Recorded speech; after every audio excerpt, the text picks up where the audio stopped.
Assalomu alaykum. Sizlar bilan Neonline kanali. Kanalda yangi bo'lganlar uchun podpiska tugmasini va qo'ng'iroqchani bosib qo'yishlarini iltimos qilamiz. Qani ketdik.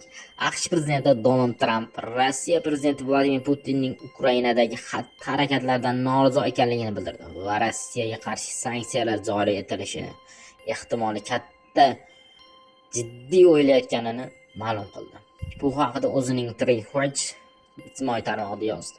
Men har doim Vladimir Putin bilan juda yaxshi munosabatda bo'lganman, ammo endi bu bilan nimadir sodir bo'lishi aniq. U butunlay aqldan ozgan, dedi Donald Tramp. U shuningdek odamlarni o'ldirmoqda. Nafaqat askarlar, balki oddiy xalqni ham ayab o'tirmayapti. Oddiy xalqni raketa va dronlarga tutmayapti. Bu juda ham aqldan ozgan. Hech qanday sabab bo'lmasdan Ukraina shaharlariga ustiga bombalar va raketalar yog'dirmoqda, deydi Donald Tramp. Bunga javob Vladimir Putinning ijtimoiy tarmoqdagi javobini kutamiz.